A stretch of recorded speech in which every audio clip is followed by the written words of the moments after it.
Hey, what is up, all of the viewers on the stream today? Welcome to the Vortex 2024, official live stream. We're going to be streaming some of the matches before Top 8 happens. So, I'm one of your commentators, Robo Shy Guy. I'm a Rivals of Aether workshop developer, and I'm happy to be here. And I am joined today with...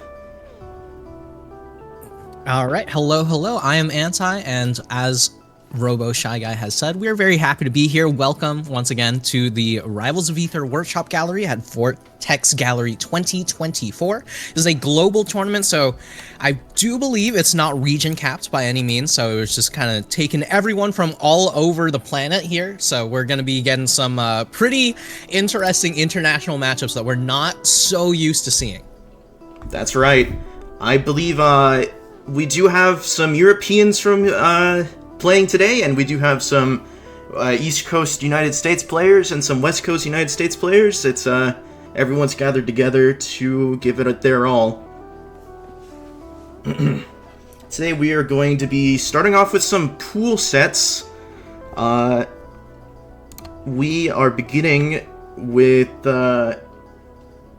another workshop developer, Shimmer, and a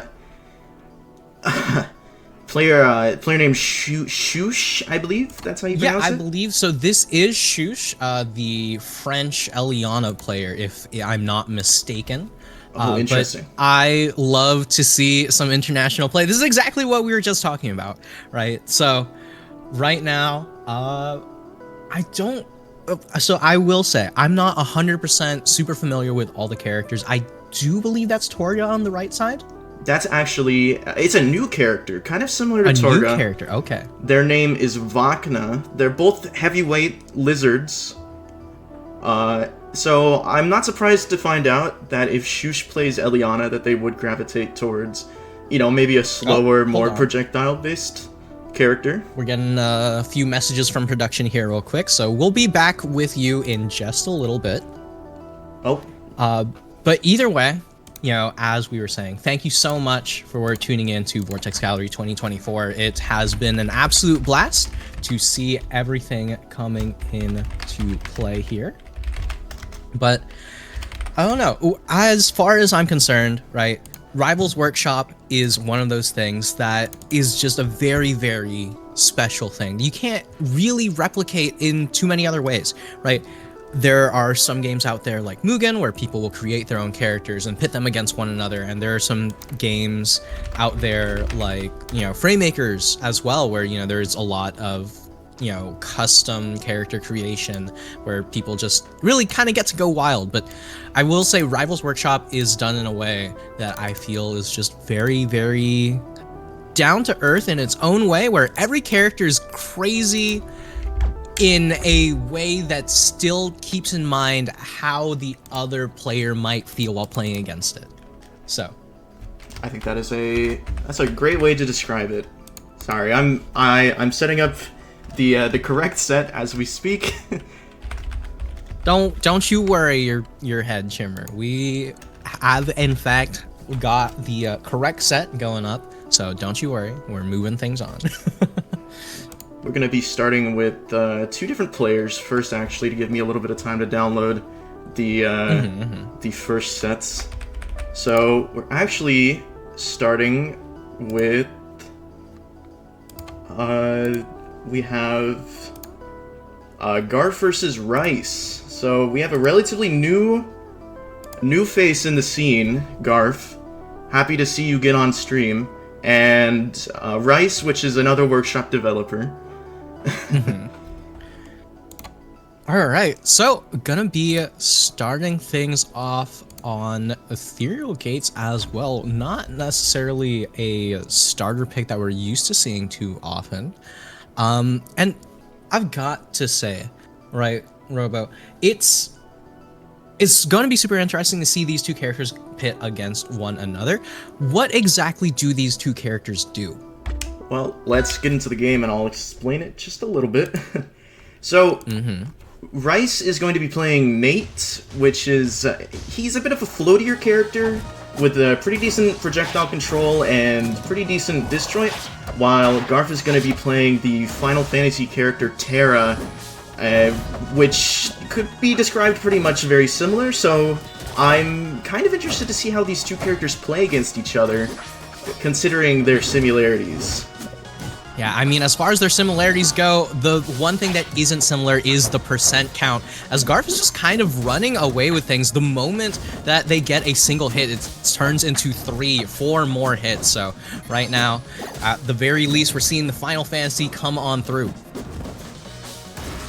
Yeah, Rice is kind of struggling to get hits in. I do believe that may have been the first in you know, a little bit of time, but it just seems like Garf has been walling them. Oh wow, really? Kind of early into the game first stock. I do believe that Upstrong is pretty notorious for having a hard angle to DI, so I'm not surprised that Nate, a character that, you know, kind of is on the lighter side, I believe, would die that easily. Yeah, and you can see Garf making use of so many of these hit-fall multi-hit aerials, and then just chaining it into more and more moves. It's just a matter of, alright, well, am I going to get the finisher hit? Am I going to actively go for the entire move? Or am I just going to cancel it halfway through? And with a parry, going to start things off with a very, very large lead in game number 1 here. Already up a full stock, looking to take a second one. Looks like Rice has set up, Nate was patched recently to include these spikes, but it's not really paying off. With such a high percent on him, Rice is kind of struggling to catch up to this dominant game. I mean, as you were saying, Robo, Rice struggling so much already on last stock here, and you can see the Nate just not really able to showcase what the character can do just yet, as Garf's Terra is just absolutely running away with this. It's just aerial and aerial and aerial, hit after hit, percent after percent. Setting up the nice spikes on the ground again, but it just doesn't really do much. It looks like Garf knows the counterplays to hit them, and it's just... I don't even know what to say here. Yeah, I mean, honestly, right now the big question is, does Rice know what to go for here? Because there's just so much of Garf's onslaught, and it seems like there's no real answer just yet. The Terra is just continuing to throw out moves, but there we go. Final stock, gonna get that stage transformation in as well, as Rice still showing some signs of life, not just gonna be bowing out. As expected, but oh wow, that offstage projectile almost catches Rice, but he did not have enough meter to make it back on stage. Garf takes the first game of the set. Yeah, Garf going to be able to take game number 1 in a relatively dominant fashion. The Terra, as we've seen, hasn't really been shown on stream so much in recent times. And Garf's showing off saying, hey, you know what? Maybe we should be playing this character a little bit more. The Terra still has some sauce. But either way, game number 2 going over to Aether High, a very, very different stage. Doesn't have those super extended blast zones, doesn't have those non-standard platform heights. So instead, just going to be your very, very standard tri-plat, going to be looking to utilize as much movement as possible. Let's get into the round. No character switches here. We're sticking with our mains. Yeah, I mean, in the end, Rice was on the back foot for a lot of game number 1, but at the very least managed to get back into the swing of things towards the very end of it. So I do like that Rice is sticking with the Nate here. It seems he's been able to get a pretty good lead at the start of this, but Garf has just been turning it around with some clever spacing, some good projectile play, but Rice is like, no, this is my stage pick. I'm gonna do what I want. He's been using some clever platform play that he didn't necessarily have the last game. Yeah, I mean, this is exactly why you choose a stage like Aether High, like Tower of Heaven, right? When you have so much usage of those platforms, you can get all that damage until those stray strong attacks are going to eventually kill. And Rice already looking so much better in game 2 than we saw in game number 1. Right, but you can see Garf there with the parry, gonna be able to get back into the swing of things, and this is the reason why Rice is down a game to begin with. Garf's Terra is still something that you have to pay a lot of attention to, is what I'd be saying if Rice wasn't on the verge of a 3-stock. I was not expecting that strong to kill, but it was a very nice confirm from the stunning projectile. Will Garf be able to make this stock loss up? It's not looking good for them. Yeah, I mean, it seems like Rice, after losing game 1, just completely turned things around and said, all right, you know what? I need a lock-in. Locktober might be over, but it is absolutely time to get back into the swing of things. And as you can see right now, Garf just barely able to take stock number 1, but this is a 3-stock comeback requirement if Rice is going to be going down here. But Garf, right now, still struggling a little. Looks like Garf is managing to find a little bit of tempo. Rice has been struggling to get back into the swing of things, but it's still a long way to go. Oh, as I said, those kind of stray pokes from Nate, those balls, those spikes will just turn the favor to Rice. Yeah, I mean, the balls, spikes, the blocks, literally everything in the kitchen sink just thrown directly at Garf there, and going to be able to even up that game count, taking us to game number 3 here. And now that it's Garf's counter pick, we are going to be going over to Spirit Tree, a very, very close Blast Zone stage, extremely volatile between these two players, between these two characters. A single one of these strings that we've seen from Garf could turn into an immediate kill. That was actually some nice ball usage, summoning it from below to catch Garf off guard. I'm actually expecting that this stage might play into the favor of both of these characters, as some of their primary kill options are off the top. Yeah, I mean, we've seen earlier, right, with Terra's up strong, has the ability to kill off the top. We've seen with the block strongs from the Nate as well.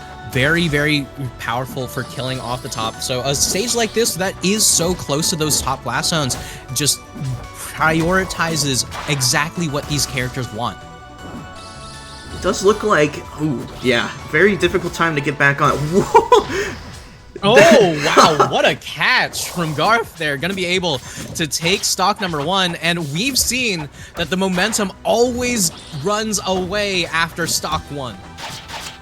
That's very true. Wow, these strings are simply incredible.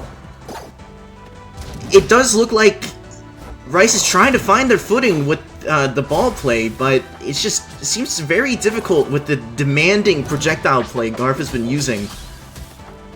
Yeah, I mean, it's just been a lot of these multi-hits into a hitfall, but right now, Garf, once again, gonna be able to get something started here. 94% on Rice and counting, as Garf still is yet to lose their first stock here. Terra getting knocked off stage, but should be able to recover. And the question is, who gets that stock? It is gonna be Rice with the win out on that trade. That's right, the back air would do it right there, one of Nate's better kill options, but knowing this character, he has a multitude of those, so... Yeah, I mean, right now, as we can see, the Terra still putting out more and more of these aerials. We already saw one of those up airs take the Nate right off the top there, but Garf right now struggling to actually get in as Rice is playing keep away. Oh, and suddenly Rice is in the lead. He's been using what I describe as like huge momentum boosts from his specials to just catch Garf in the wrong places. Yeah, I mean, so many of these specials coming in from Rice have been great at the set play, great at playing the keep away, a trapper character archetype here, as Garf just going to continue to run in with these multi-hits, with these strings, and try and hope for the best here. But right now, at 87% and off stage on Spirit Tree, this could be a kill. We might be seeing some... I'm sure what Rice might be thinking right now is I need to set up some big projectile to catch Garf on the recovery, and that kind of strong rage will take the game. Yeah, and just like that, Garf not able to recover to a safe position, as Rice is just going to take that one straight to the bank with the strong to take Garf right off the top on their own counter pick. That was a will great do. set. I believe they are still best of 3 right now, so yes. That sets it for that series. Let's get into our next game. Sorry for putting off the Shimmer set, but we do have the correct replays now. It's all right, you know, we gotta, as long as we get the right ones, that's the important thing here. But also, I gotta say, right, Rice managing to lock in immediately after that game number 1 is absolutely crazy. Just, we saw how strong Garf was immediately, and Rice still managed to say, all right, you know what, that happens, it was a fluke, I am going to still win this set, and just gets right back into things. And in the meantime, we are having Shimmer versus Slim Sanity, sporting 2 completely different characters. Right, we're gonna be seeing Shimmer running, despite being the developer of Nate, they are not starting with them. They're starting with Desperado, and it looks like Slim Sanity is gonna be running Roland from Library of Runa. Oh. Kind of bold, polarizing characters in completely different ways. Let's get into the round. So Desperado is definitely more of a projectile-heavy character while being a pretty light, while Roland is more of a Marth-like character with an upgrade system. Mm-hmm. Yeah, I mean, right now, you can see the sortie moves are the tried, the true, the classic, right? You just wall out your opponent with these aerials, and you should be able to put yourself in a good enough position here. But both of these players just kind of feeling each other out right now. Yeah, not exactly getting much value out of those big Desperado shots. I'm not sure what their exact names are. Ooh! Very unfortunate first stock. Shimmer just couldn't really manage to get back onto the stage, which left them completely open. Yeah, I mean, just like that, sometimes the charged F-Strong is really all you do need to actually take out the stock there. Shimmer right now struggling to get back onto stage, struggling to get some semblance of control there. But right now, the Nolan's just absolutely running away with this lead. One backer not going to do it just yet. Ooh, but one F-Strong on the recovery will. And so we're back to neutral. As usual. Yeah, I mean, back to neutral. If at first you don't succeed, you gotta try again, and that's exactly how these neutral interactions work out, right? Both of these players say, all right, I'm gonna get my 1-2 hit, my 1-2 piece, and looking for the edge guard right now. Slim Sanity not quite gonna be able to get it. It does look like... the kidnapper combo? A very classic combo on Desperado is that they have a down air that swings an opponent upwards, which leads directly into an up special. I call it the kidnapper combo. Oh lord. Yeah, but right now, Shimmer not going to be doing any kidnapping, instead just going straight to hell after that DI. But it's still just going to be aerials on aerials from Nolan here. And Slim Sanity's starting to run away with this lead. Oh, but a charged F-Strong will take the stock right there. It's kind of an even game, I'd say. Shimmer has a lot of bullets stored up, so we may see a really nicely played mid-range combo like that, I guess. Yeah, but oh my god, a little bit of extra sauce on that up strong, but not quite going to kill just yet, and we can see Slim Sanity starting to struggle quite a bit. No head on Shimmer, but still very much has a game plan in mind, and there it is with the set play to start it off as well. And Shimmer gonna be able to take game number 1. No head needed. I've not seen a lot of use from that head technique, but it is always very entertaining to see it used.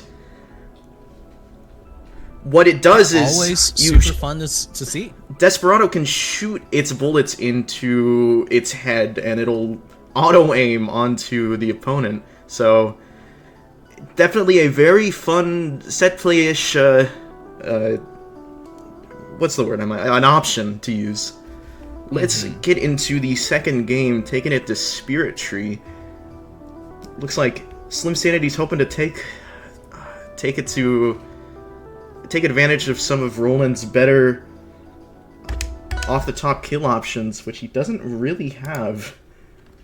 Yeah, I mean, I will say, right, Spirit Tree is one of those stages that doesn't just have strong kill options off the top. This also has very, very close blast zones off the sides there. And, you know, at the very least in base cast, one flare from a few certain characters could turn into an immediate kill, no matter what the percent here. And this is exactly what Slim Sanity is trying to make use of, trying to really get some sort of advantage from. And there's that F-Strong, not quite going to be able to connect in the same way that it did in game 1. The Slim Sanity's still very much in this. Surprise. But, yet again, Shimmer can also take advantage of these very closed blast zones using their full screen range attack. And, like, as you were saying... there's that fair I was talking about. Yeah, I mean, in the end, it is going to be an even up in terms of stocks, but Shimmer's still very much in control, very much in the lead. One round from the gun, not going to be able to do it. The revolver shot still not lethal, but 59% and counting is eking closer and closer towards that blast zone. I really want to say, despite that really unfortunate first stock last game, Shimmer has been really showing their strengths with this character, as it seems like Slim Sanity just can't really find their positioning that well. Yeah, but in the end, it is just going to be a surprise hitbox out of nowhere. Going to be able to take that stock away from Slim Sanity. Still looking for more of these aerials, though. One more forward air might just kill, but back air, on the other hand, not quite going to do it just yet. Shimmer's kind of picking up the aggression there, looking for some nice... Oh, are we going to be seeing... Wow, okay. Shimmer went for the up-top gunplay, but it kind of backfires, as I don't think Slim Sanity was really high enough for that to work. Yeah, I mean, Shimmer just kind of going for these straight-up kills, not going to be able to make use of it with that percentage just yet. But in the meantime, we're seeing Slim Sanity start to run away with this, getting just barely past these strongs, barely past these kill options, but very much still landing all of these hits, evening up the percent. Very far, strong attack range, going to be able to pay dividends in game number 2. It did look like Shimmer was kind of expecting a safe way to get back on stage, but they were out of bullets, so it left them completely open for that very, very large F-Strong. Yeah, I mean, in the end, that is how the cookie crumbles. First, the F-Strong on ledge doesn't succeed. Try again. It seems to be the play for Slim Sanity here. And now game number 3 going over to Triple Pawn. Still relatively close blast zones on the side. But the thing about Triple Pawn is that the blast zones on the side are close in terms of how easily you can access them if you're jumping off stage with your aerials. If you're just sitting on stage with the strong attacks, they're really not that close. They're relatively normalized as far as distance is concerned. But if we see these carry combos off the side with the aerials, we could see some early kills. That's right. We are seeing a it's more neutral. I can't even lie. But yeah, a good game always starts with neutral. Ooh, unfortunate death. A good game starts with neutral, but a rough game starts with an SD, as Shimmer just going to take their own stock to start things off, but right now trying to pull a persona and just turn things all around after doing so. It does look like Shimmer's gonna need to face their fears with these gunplay, because these past couple shots have just completely whiffed using all of their ammo, completely leaving Slim Sanity to be able to equip some of their upgrades, which is something that no player wants to let Roland do. Yeah, I mean, right now, Shimmer just struggling to find this first kill, just still looking for the answer. Might not have enough left in the wallet to pay for that one, but right now, still dropping that, not quite yet dropping that stock, but getting very, very close here. Slim Sanity sweeping back onto stage here, as Shimmer still on the back foot. It does look like Shimmer's gonna be... That was a... I was about to say, catching Sanity's recoveries does seem to be the issue, but it does seem like that they are learning, which is... which could be said for both sides. Yeah, I mean, up strong read into up strong read. Both of these players just going absolute toe-to-toe here. Shimmer very much still in control, but a full stock down, you have to be in control to just even things out. Had Shimmer had an extra stock to work with, this would be a very rough position for Slim Sanity to be in. Right now, there really isn't too much extra credit on the Desperado, and now Desperado Roland, last stock for both of these players.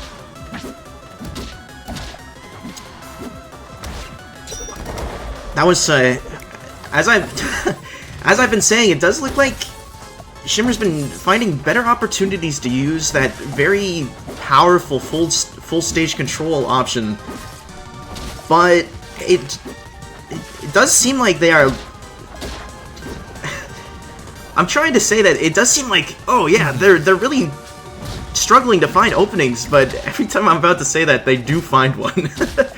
Yeah, I mean, that's the thing about players. They love to make commentators complete liars here. But right now, Slim Sanity looking to make Shimmer a dead goat there. And just like that, the Roland going to be taking it with another one of those charged F-Strongs off the side. Incredibly large range, incredibly large amount of knockback as well. And just like that, Slim Sanity going to be taking it 2-1 in game number 3. Let's get into this next set. I do believe this is our last pool set. Then we will be getting into the top 64. Very exciting for all the players who made it there. Absolutely. I mean, I gotta say, right? Pools is where we start to see a little bit of cooking. Top 64 is where we start seeing some more developed meals, I guess would be the way to put it, right? So, you know, on one hand, you can see the basis of what really gets you there, and on the other hand, you start to see some players who really have every single little thing about their characters fully downloaded and fully finished up. And here, we're getting two characters that are actually pretty easy to recognize right off the bat. That is Krillin and Skibidi Toilet. I'm almost certain of it. I believe you are right. I still cannot believe we are seeing an online tournament with Skibidi Toilet in it. It will not be the first time. Not the first time I've seen it. And but in the end, right, you know, both of these players playing characters that have a lot of love put into them. Right? As much of a meme as Skibidi Toilet is, the character is not something that they just slapsticked directly onto a Sandbert model. That's very true. Very true. And I think that's a good attestament to pretty much every character on here. It's very incredible to see just how much effort some developers put into these passion projects. Let's get into this first game. We're starting off on Tower of Heaven.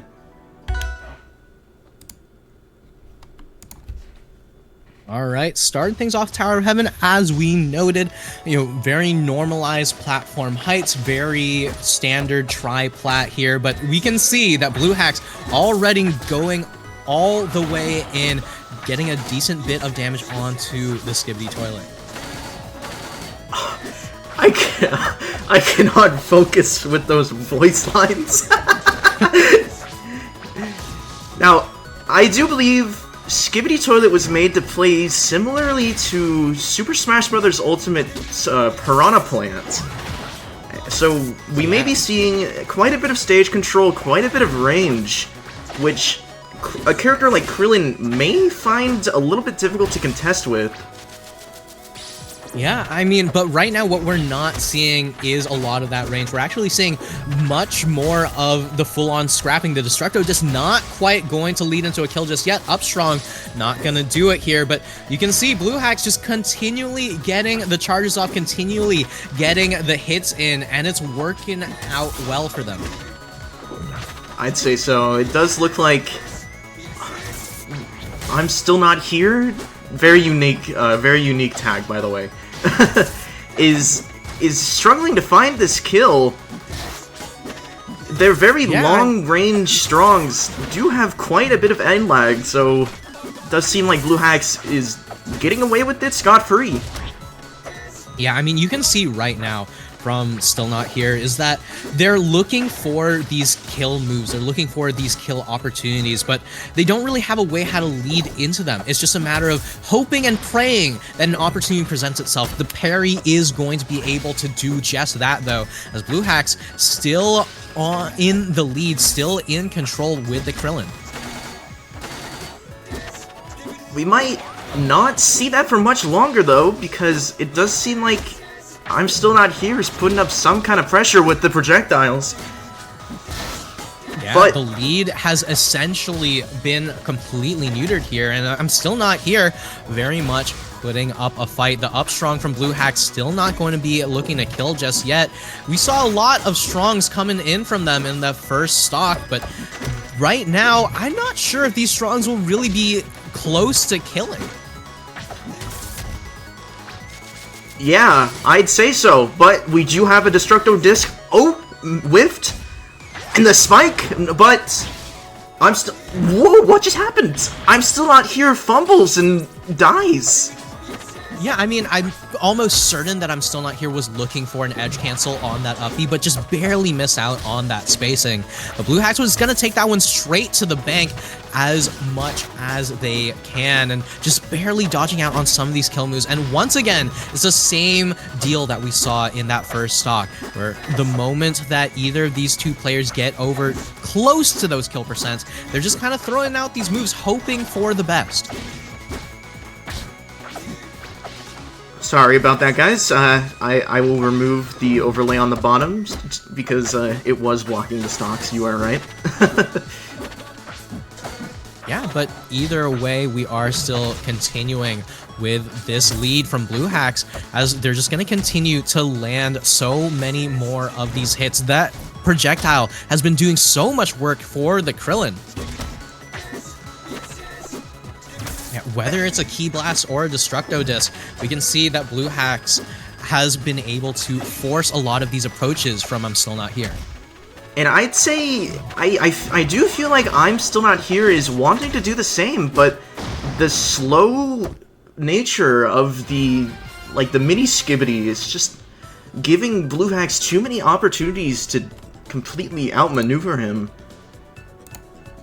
Yeah, I mean, sometimes that's just how things work out, right? The Skibidi Toilet's projectiles are so much more focused on, punishing your opponent for being in that position, in a position that they don't want to be in. Meanwhile, Blue Hacks on the Krillin has been able to make use of the Key Blast, make use of the Destructo Disc for not punishing your opponent for being in a a space that they don't want to be in, but turning the space that they're currently in into a space that they don't want to be in, right? So in the end, it is going to be Krillin winning out the projectile war for forcing the approaches. So right now, the question is, does Blue Hacks take that one straight to a victory? Jules Vale, the option selected for game number 2, a very neutral stage. Let's get into it. Yeah.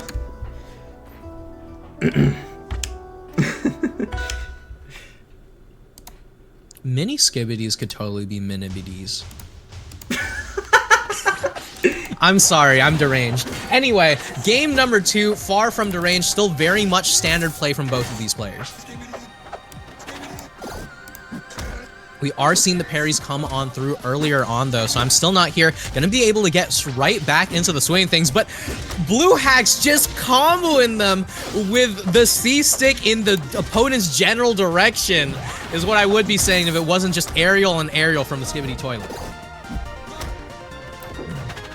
Sorry, I was looking away. It does. I do realize that we still need to have the Vortex Gallery Online 2024 branding on the screens. Sorry about that. I mean, that's what we're here doing. That's what we're here for. But right now, Blue Hacks still looking to find a way past this complete onslaught of aerials from I'm Still Not Here. It does look like I'm Still Not Here is in the lead, but it seems like they need just a little bit better positioning to make use of the stunning mini skibbities. The minibities. Yeah, I mean, what we are seeing here, though, is that because Blue Hacks doesn't have the stock lead, doesn't have the percent lead, those drones are all of a sudden doing so much more work, right?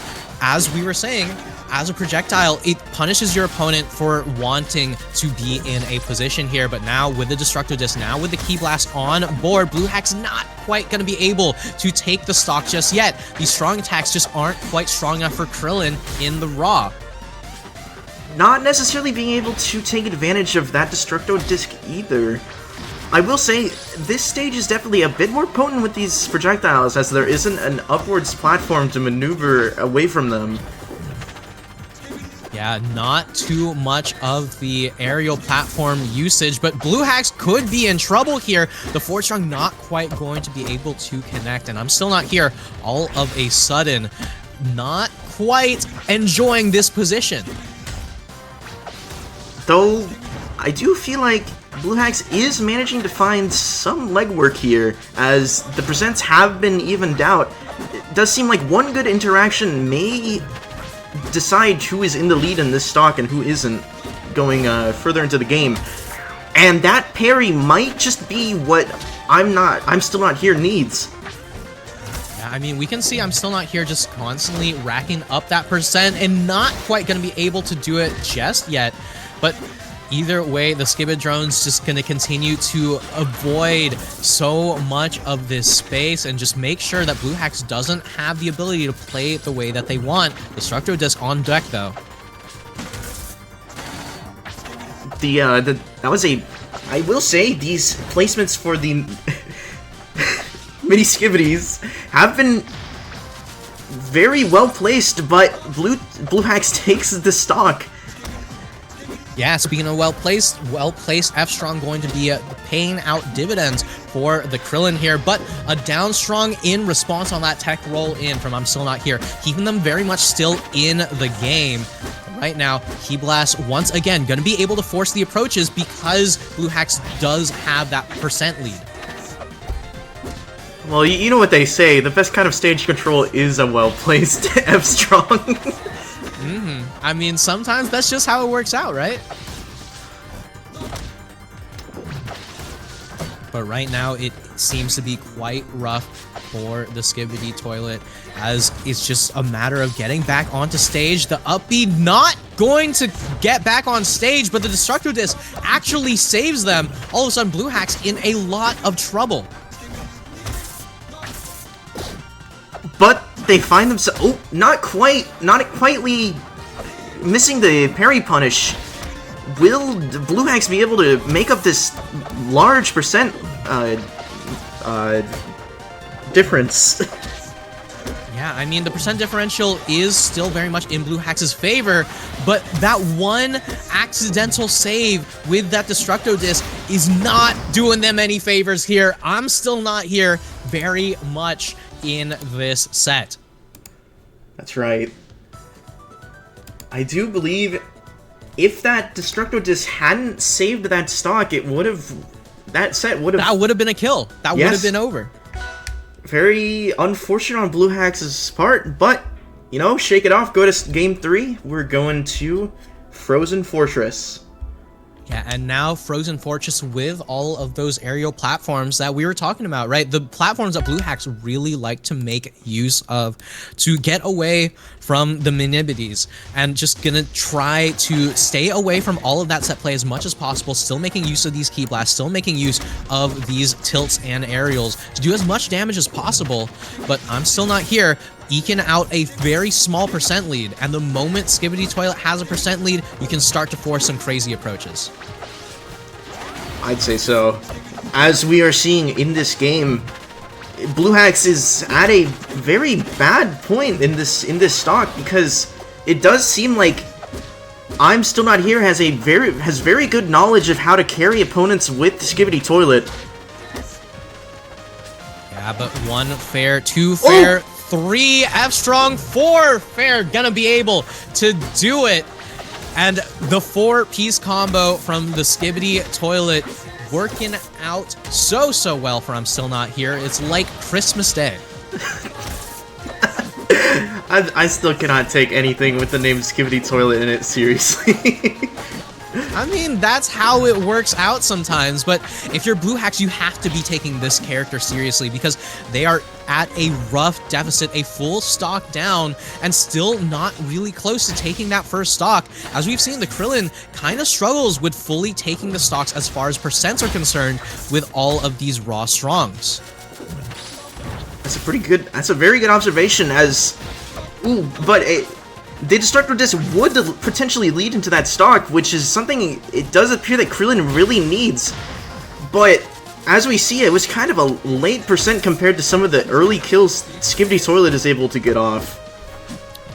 Yeah, I mean, some of the time it really just is a matter of finding the combos, finding the strings that you do need for this matchup. But right now, Blue Hax is still struggling a little bit, as I'm Still Not Here able to bring them all the way up to triple percents. But now, as we've seen in-game and in DBZ, the Krillin can very much put out the hurt. Not quite enough to take that stock, and an unfortunate death right there, putting Blue Hax even further behind in this game. Just seems like right now, no matter what they do, Skibidi Toilet is living rent-free in their head. Yeah, I mean, it seems to just be the brain rot coming on in, as the forward strong still not going to connect. Blue Hax just kind of hitting the C-stick in their opponent's general direction, hoping for the best here, and sometimes it does work out, but right now, Still Not Here does not have to approach, does not have to be the aggressor, but still manages to comply. Pretty good observation there. I was about to say, it does seem like Blue Hax is pretty trigger happy, but I wonder, maybe they could be performed at a better time, better place. Yeah, I mean, maybe, but in the end, Blue Hax still going to be able to take that stock there. The Destructo Disc going to be able to land a cross-stage stun, but once again, the Minibities just constantly making it difficult to actually approach and follow up off of these Destructo Disc charges. Right now, Key Blast going to be able to give Blue Hax an opportunity to get right on in. Another opportunity for an F-Strong, but not quite going to follow up off stage. And another F-Strong. One kick didn't do it, so why not throw out a second? Blue Hax in game number 3. Best friends with the C-Stick and showing it off on stream. That was a pretty nice comeback. That whole game, it did seem like I'm Still Not Here was very much in the lead, but way to bring that back. Just with the, a few flicks of the switch, it'll do it. Yeah, I mean, just like that, as we see right here, Blue Hacks not bowing down, just going to continue on in the bracket. But that will be it for our pools matches today. We are going to be moving over to top 64, where it is still going to be the same two commentators. So you're still stuck with us for a little bit longer, but we are going to be seeing a new level of gameplay coming out from these players. Wow, actually, getting into this round, this first round is going to be really exciting because these two players are, I'd say, are very well known. Oh, baby. Speaking of well-known players, Scrupp and Sego, two players who, if you've been in the workshop scene, have been very, very well known for quite a long time. Scrupp, just a constant force within the workshop scene, and Sego, a name synonymous with victory, just one of the greatest workshop players of all time to do it, but still every now and then takes a back foot, takes a step away from the scene, just takes a step away from the game until he decides, all right, you know what? I've been away for long enough. It's time for me to come back and show people that I can still do it. So right now, it's a matter of the continued dedicated player Scrupp facing off against, the man of the mountain, Sego, who just kind of comes back every now and then. That is it's a very creative way to describe Sego. As someone who's been there at the past few times where he's competed in real life, I will say that Sego does seem like this unstoppable force. Like, whoever he runs into, you may feel a bit of sweat rolling down your forehead because you just know that this is a big name that I'm trying to tackle. I do wonder how this set will go. We're starting off at Crystal Oasis with the Penny as Scrupp playing as Penny and Sego playing as Luna. Yeah, I mean, the Penny versus Luna matchup, not one that you see too often, except amongst the players who really have a dedication to these characters. Crystal Oasis, I do believe, is one of Sego's favorite stages. Just a little bit of a nod to his base cast main, Olympia. That's which, right. Yep. Now, the big question is who's going to be coming out on top. Game number 1 could mean quite a lot between these two. Let's not keep them waiting, I feel like. Yeah, I mean, definitely got to get things started up. And you can see Sego right now managing to get a little bit of a lead, but, it's just a one-hit, two-hit lead here. So both of these players just trying to turn things into an actual substantial lead. It does seem like they are doing pretty good jobs at dancing around each other, getting a few hits and then getting out. Which does make sense. These are two very fast characters. Yeah, two very fast characters. And you can see that they're just kind of going toe-to-toe. The gunshots coming in from Penny just constantly making it a little bit rough to just directly approach for Sego here. But parry into strong, still going to be the tried, the true, the classic.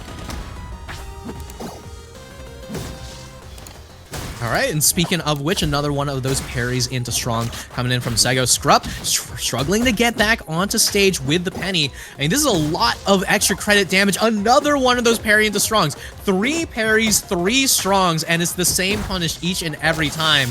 But if it ain't broke, don't fix it. That's what I'd say.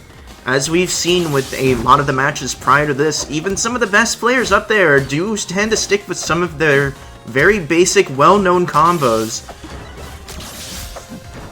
Sego right now struggling to get back onto stage. Scrupp just barely not able to capitalize on that stun there. But another one of those parry into strongs for Sego. And this lead is looking close to insurmountable. Ooh, Sego nearly does not make it back on stage, but it does. You're right, Scrupp really needs to make it back in order to make this game count. Very much, very high percent compared to Sego. Took a very long time to take that first stock, unfortunately. Yeah, but you can see Sego still looking for some of these confirms, like parry into strong. I mean, there's really nothing more to say except take this nair forward air from the Luna. But right now, Scrupp on the Penny still needs to find a way how to slow down the pace of this game, right? That's the point of these full sets. It's not just about game one, it's about Sego! I swear to God! That's my job! Don't take my bit! Anyway. Some of the commentators... Sego, another parry into strong, going to be able to take the percent lead, but very much not taking the stock lead after that untimely SD. Some of the commentators were discussing how they just move on if one of the players SD'd like that, so maybe we should just get out of here. You know, maybe this set doesn't need to be watched.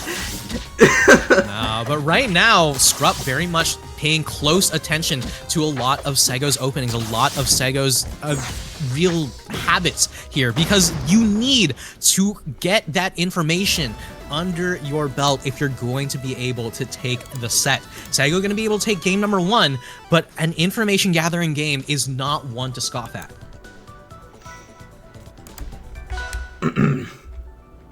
In game two, we will not be seeing any character changes, but we are taking it to the Spirit Tree. Yeah, Spirit Tree, as I have said once, and I will say again, horrible stage from a horrible game, from a horrible franchise that nobody cares about. The running joke is I'm an Ori main. Don't take it seriously. But the big thing about this stage, right, is that the blast zones are so close. We've talked about those top blast zones. We talked about those side blast zones. Penny and Luna have some ridiculously strong fares in order to make these blast zones as terrifying as possible. So you have to watch out for those side blast zones.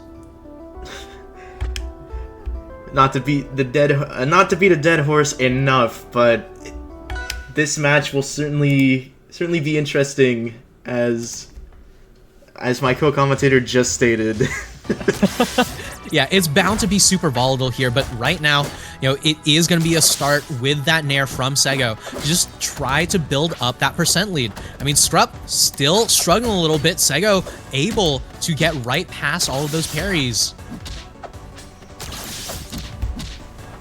But yeah, all of that being said, Scrupp manages to still bring things back as far as percent is concerned. Penny just has a large damage output, but Sego doesn't need the percent, just wants the kill. Sego did a very, very good job at keeping track of where Scrupp was going. I will say, one of his best strengths is knowing exactly where the opponent will go and making sure that they're exactly where he wants them to be. As we just saw right there, as another F-Strong at ledge occurred. Yeah, and another one of those parry strongs, but this time onto a projectile. Sego now marked with the mine. How will Scrupp get back into things? Not quite going to be able to do too much with it just yet, but we can see right now Scrupp is looking for the opportunity. All right. Parry not quite gonna work out for either of these players. You know, quick Mexican standoff, but in the end, it is still just going to be that Luna fair to take things right off the side, exactly how we were mentioning.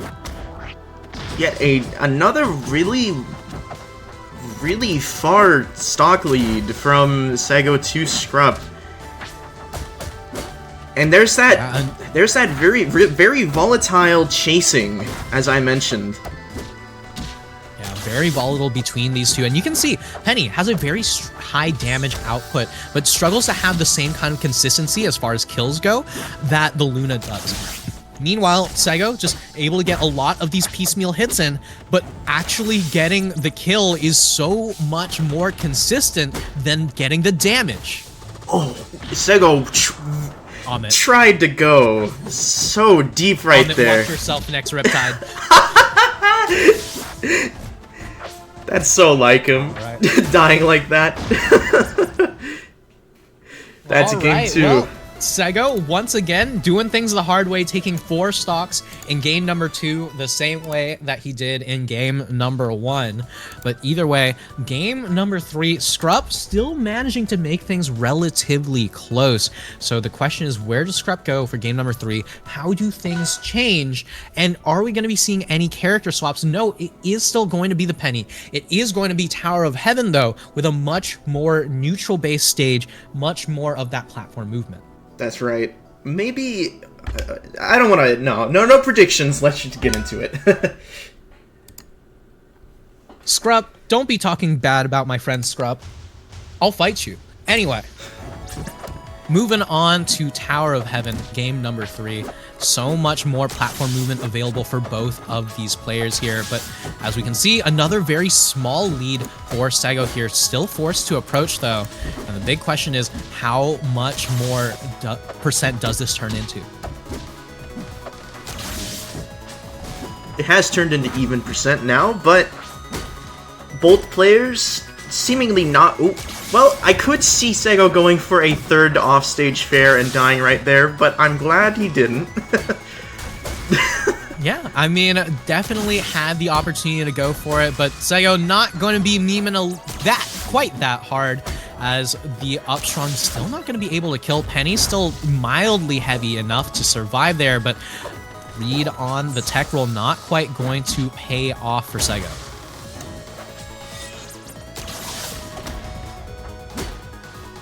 Alright, and there we go. The fully charged neutral B directly into the forwarder. Going to be able to finally take that first stock. This is quite a high percent in comparison to how we usually see these stocks taken early by Sego. Meanwhile, Scrupp keeping very close in this match here, not taking so much in terms of that extra credit, and immediately I'm turned into a liar. Ooh. That was a nice stock taken right there. Scrupp has a little ways to go with the percentage to catch up, but we're seeing with these combos, there's definitely potential to. Yeah, definitely still potential to keep on going, but Sego, one forward to start things off, not going to opt to jump off for the other one, but right now, you can see that Sego really wants this kill onto the Penny. Ow. A little bit of extra mustard on that Upstrong, but no dice.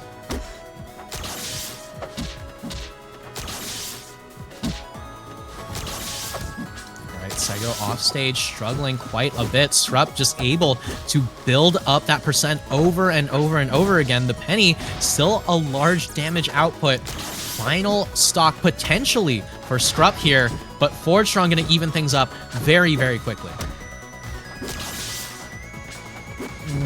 Will Scrupp be able to keep this momentum? This is the best they've been doing out of all 3 rounds so far. Yeah, definitely the best that Scrupp has been doing. Sego has not managed to pull off an SD in this game, but Scrupp still managing to do better in this game than has been done before there. One parry into a strong, not going to turn into a kill, though. I get the feeling if that forwarder had connected, we might have seen a bit of an early stock. And Sego in trouble and in the blast zone. Scrupp on the board.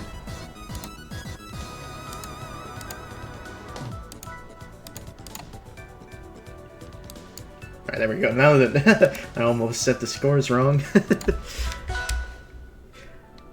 Yeah, I mean, sometimes that's how it be, but either way, we are going to be going back to Crystal Oasis. This is DSR. So Sego should not be allowed to go back here.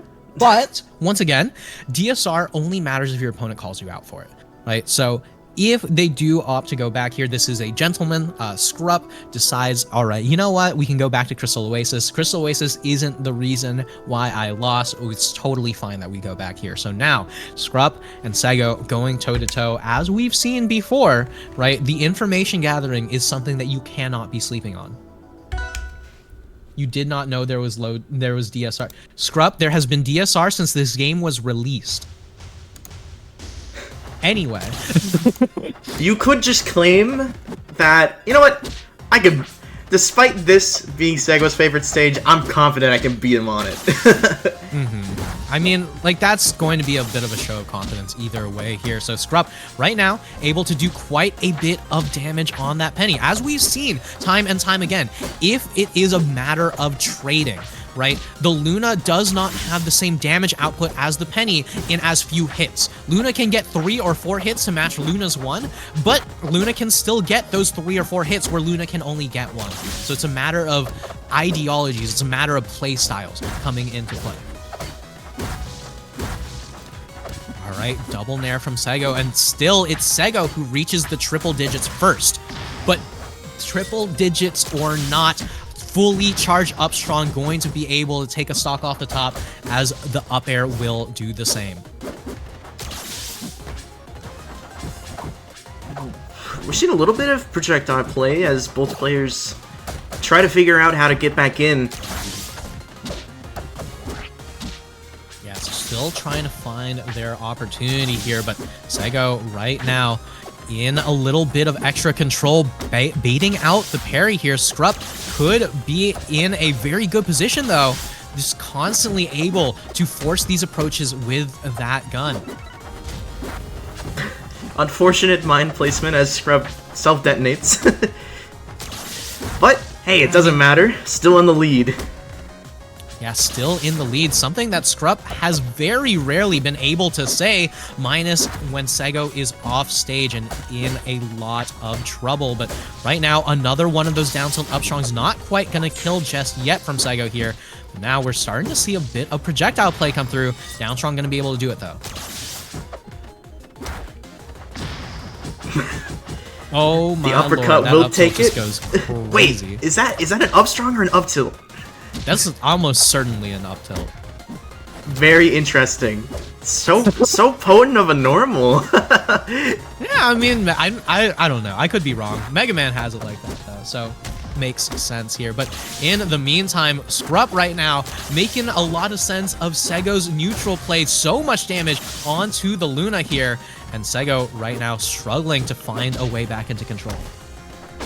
Wow! The moving F strong does take the game right there.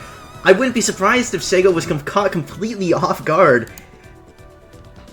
Yeah, Sego just not quite ready to get hit by that F strong. Probably caught him on a dash dance backwards. But in the meantime, game number 5 going to be on Treetop Lodge. Scrupp on the verge of a reverse 3-0. This could be completely detrimental to a player like Sego, who thrives off of momentum, thrives off of feeling himself in these matches. But right now, Scrupp on the verge of making a huge upset. I'm sure the double loss right there after almost getting that 3-0 is definitely weighing on Sego's mind, as I've seen it has before. You were definitely correct by saying that he is a very momentum-based player. Will we see him regain that momentum here, though? Yeah, I mean, that's the big question here. Scrupp right now just able to wall Sego out with a lot of these normals, a lot of this gunplay. But right here, Sego going for a few more options that we haven't seen from him quite before. And now, looking for the fair, going to be able to land it, not going to be able to turn into a kill quite yet, though. Ford Strong not going to connect, but not needed. I think based off of these few games we've seen, it may be a correct assumption to say that SDing is Sego's lucky charm, as the 2 games that he lost, he didn't. Yeah, I mean, maybe not. Of all the things from Sego to pick up on, I think that SDing is probably the most unconventional one. But in the end, Sego just barely managing to get past some of Scrupp's parry timing, some of Scrupp's opportunities here. And you can see that he realizes, I don't have to approach. I have the percent lead. I have the stock lead. I have the blast zone. But right now, Scrupp able to even out that stock count. This could be rough for Sego here, but still off stage is the penny. Manages to sneak back on there, but that could have been really bad if a repeat of first stock happened. Yeah, Sego right now, one parry into Strong, not going to turn into too much more. Reads an air dodge upwards, but not quite going to be able to get it. You can see the defensive options come on out for both of these players, and the panic is starting to really set in. Right, Scrup down tilt, looking for an up Strong, not going to be able to quite kill off the top just yet. Forward Strong for Sego, not going to kill Penny on this stage, but forward Strong from Scrup, absolutely going to be able to. Now Strong evening things right back up here as Scrup and Sego just going toe-to-toe in game number 5. Ooh, nearly caught the roll read right there, but it does seem like Sego just can't really, despite having the percent lead, is struggling to follow Scrub as he was earlier. Yeah, I mean, once again, this is a matter of, you know, tried, true, and consistent workshop player versus the player who everyone knows but just kind of shows up out of nowhere at a whim here. But right now, it seems like Sego looking for the opportunity. Beautiful jab check from Scrup, though. Just looking for that last hit, looking for that one read, but Sego and Scrup, both of them ridiculously close to dying. It does seem like with Scrup, it's a matter of finding a few more hits. Jump. Ooh! The teabag! Right. And just like that, Sego with a fully charged down Strong, gonna be able to punish the lack of double jump from Scrup there. In game number 5, just barely able to take it over Scrup. And you can see, you know, Scrup, very strong player here, but Sego, a legend for a reason. Let's get into this next set. Another very exciting set to commentate over in this top 64. From the looks of it, two very good players about to get to clashing. Yeah, meanwhile, here we go, Elkies versus Jut. So, for those who are unaware, right, Elkies has been a long-standing player in Rivals 1, both in Basecast and in Workshop. She has won multiple of the Riptide brackets. I know she's won one of them. I'm not sure if she's actually won multiple of them, but she's always managed to make a deep run in a lot of those. Jut, on the other hand, if you were not there for last year's Riptide bracket, manages to make some crazy plays, right? You know, managed to go quite far in that Workshop bracket, and we can see them both right here duking it out in top 64. We're going to be starting off with the Elkies Lysa, or Lyca. I still don't know how to pronounce that name. There are 2 eyes in Elkies. Oh, is there? My bad. Yes. You're so right. And Jut is going to be just how it be. Sticking with the Arcuin, another very newish character compared to a Workshop classic like Yeah, I mean, Elki's always looking to pick up some sort of relatively, as far as Workshop's concerned, older character, and then just take them to the brink. Meanwhile, Jut just going to bring us something new. Let's get into it. We're starting on Jules Vale. All right, Jules Vale, gonna be the tried, the true, the classic, you know, very neutral starter stage. Nothing too crazy going on in these kinds of stages. You really get to see a showcase between these two players, right? All right, so all of a sudden, Elki's already on the back foot. Jut able to rack up so much damage. I'm almost certain Elki's has no idea who she's fighting. I wouldn't be surprised. Arcuin is a very dominant character today, as they're known for very powerful normals and very powerful pressure. As seen with that chain there, if an opponent gets too far away from them while they're marked, they're pulled right back to Arcuin.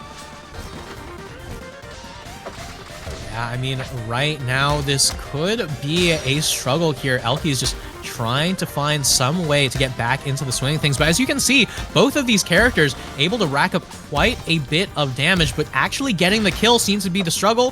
Forward Strong on the ledge, very much going to do just fine though.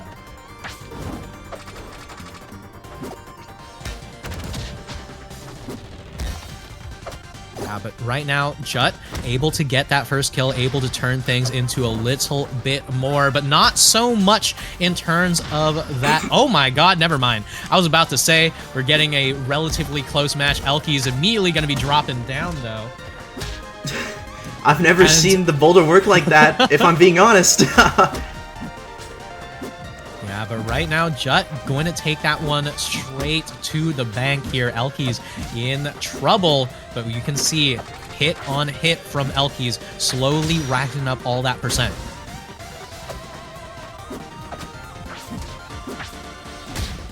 Ooh, that was a nice strong catch right there. I don't believe Jut was ready for it, but, you know, respawning, getting back into the game.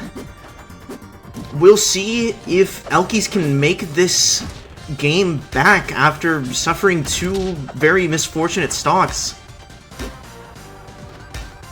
I mean, definitely a struggle here, but at the very least, you can see that she has some life still left in her. Jut, on the other hand, just looking for that one opportunity to finally get that kill. We saw the F-Strong work out just fine the last time, but not quite going to be able to lead into a kill just yet. Warrior not going to do it. I find it very impressive just how accurate Jut's chains can be. Oh, and has unfortunately missed the two setups that they had. Ooh, Elky's able to get some percent off of Jut's misplays. Yeah, but you can see right here, 130% and counting. Elky's absolutely has a kill opportunity, but is not going to come through. Jut going to be able to barely steal that one out with that one in the end. But that is scary as hell for Jut. Game number one is going to be going under their belt here, but the question is, are they going to be able to bring that momentum into any further games, as Elky's, barring that early stock, was almost on the verge of bringing that one back. Right. Maybe we'll see with the stage change. Potentially, Elky's may be able to find their footing a little bit better. Maybe not get spiked and die so early. And this does seem like a good stage to take it to if you want to prevent that. Merchant Port with the side platforms.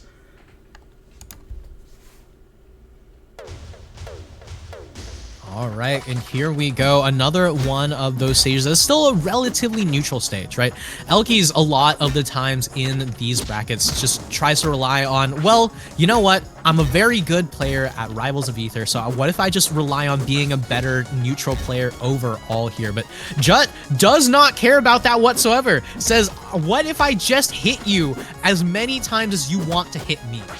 That's very true. I do feel like in rosters as big as these, and as they change constantly over the years, you may start to rely on fundies more than character knowledge, but I do feel like Arkwin is a character that does manage to break down that kind of mentality, as there are a lot of character-specific mechanics an opponent needs to know in order to fully counter them.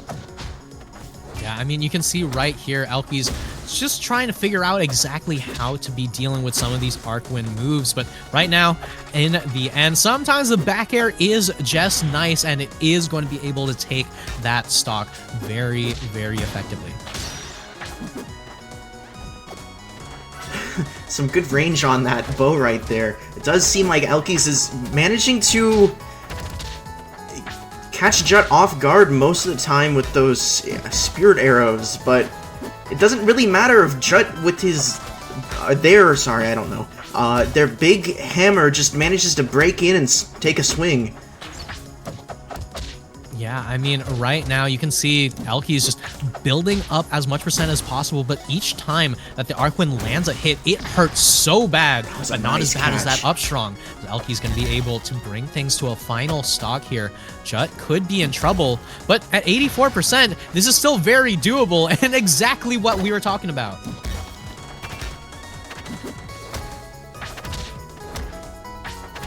It's definitely some nice pressure from Elky's part.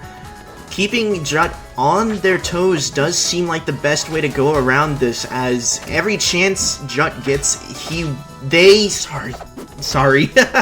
they will manage to find a way to incorporate that big boulder into their gameplay and manage to get some space in, get some damage in, get a big hit in. I mean, in the end, it is just going to be a matter of finding out who comes out on top here. Elky's with the arrow, not going to be able to turn things into a kill just yet. Triple digits onto Jut here, and still trading aerials back and forth. Back air going to do it, and Elky's going to take game number 2.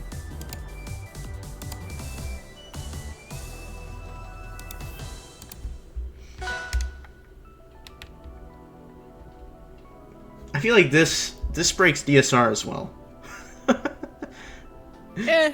Like I said, right? DSR only don't really get called matters out about if you decide to call it out. And as we saw earlier in game number 1, Elky's almost managed to take that full game, right? So it's a matter of figuring out, well, was it a fluke? Was it a replicatable thing, right? Is Jut going to be able to replicate the same strength that we saw from them in game number 1, or are we going to be seeing a turnaround here? All right, but either way, we're going to have to see how things do turn out on this stage once again. We saw in game number 1, it was pretty back and forth, and Elky's almost managed to take it back there, but Jut, making use of that super early stock on Elky's, turned it all into a kill at the very end. History rewrites itself with that very early spike stock. Yeah, I mean, once again, the early stocks coming on through. We can see Jut, he's currently in trouble, gonna be going off the side blast zone. But right now, Elky's, as we can see, just trying to find a way right back into the swing of things. And now, with some relatively evened out percentages between these two players, Jut going to build up a lead.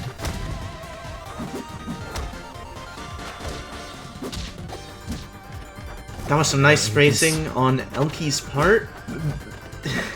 Again, yeah, some solid spacing here and there, but right now Jut needs to find a way how to break past Elky's wall of aerials. Elky's just continuous control over this neutral here, and now triple digits on the Penguin, but not going to be going off the side until the downstrong comes through.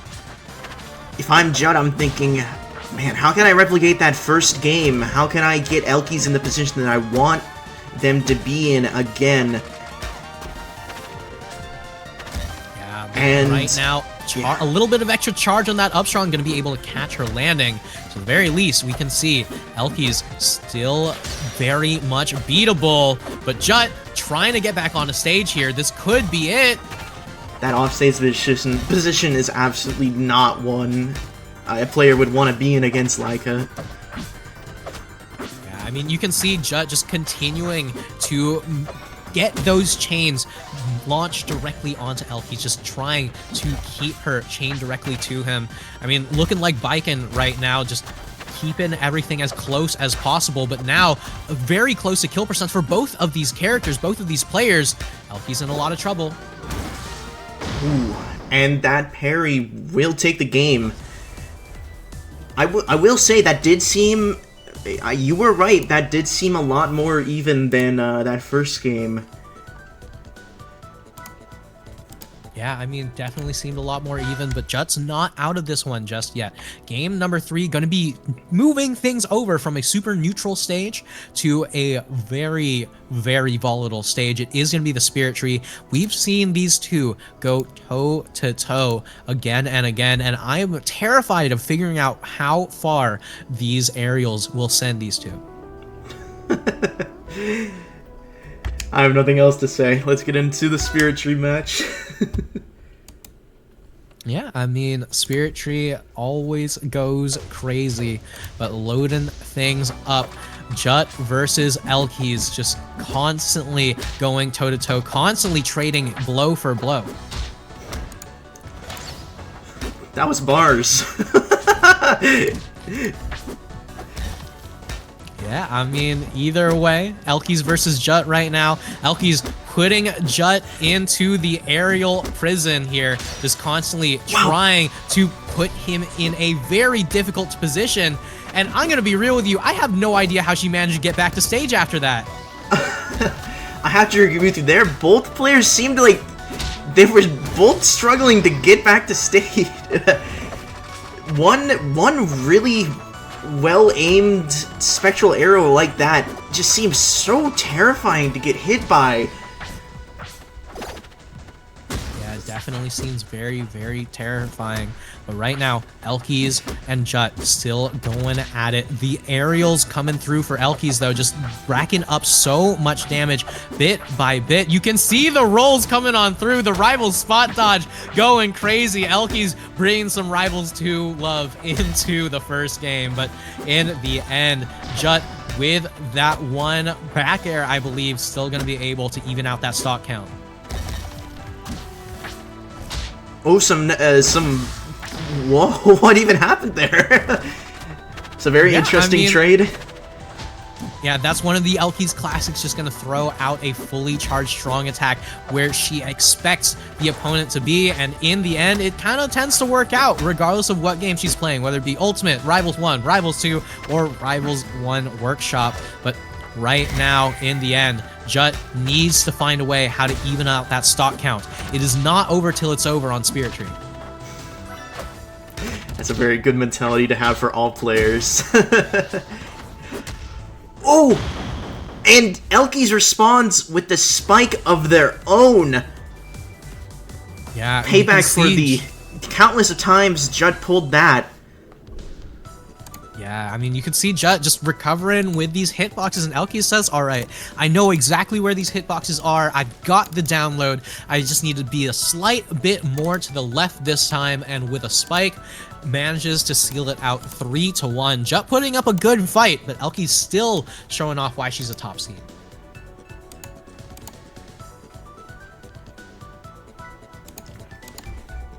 Alright, getting into the next game, we are going to be seeing two characters that we've seen before, I believe.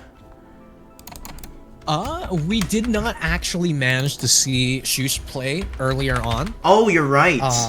Yeah. You're right. So, you know, this is actually going to be the first time we do see Shush's gameplay. So, from what I'm familiar with, I do believe that this is going to be East Coast to Europe. So East Coast in the United States to Europe. So once again, you know, global tournament, the nature of Workshop continues. But once again, these two characters, once you do see them on screen, you know, y'all are going to realize, all right, this is bound to be an interesting one. When you have super fast, super precise character versus a little bit slower, much heavier character that hits much harder. I am expecting to see some good gameplay here, as Luna, the character Astra is playing, was a commission for them to specifically be able to play a character that they'd like to play in majors. And, of course, we didn't really get to see any Vacna gameplay, but I'm very interested. As you said, this will be a very interesting match. Let's get into this first game.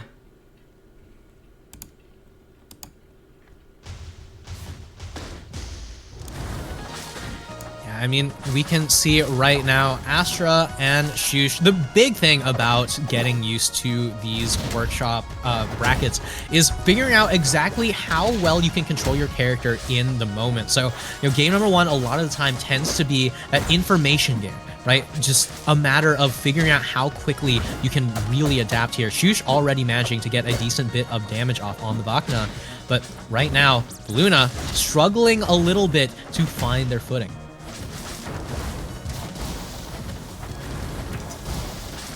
Astra does manage to make it back on stage, but has not been able to find much of an opening against Shush, as they are constantly batted away pretty much, as most of the reads that Astra's trying to pull out just have not come to fruition. Now they are in a pretty dire circumstance. Yeah, definitely a rough position to find yourself. Already triple digits, and now Shush just with the Vacna, just looking to get some sort of aerial, some sort of combo, and parry down strong, not going to do it actually, but still looking for that full-on kill. Right, forward air from Astra, not going to do it. Neither will the up air, and there's Vacna's heaviness coming into play. Back air still going to be able to do it though. So first stock on the board.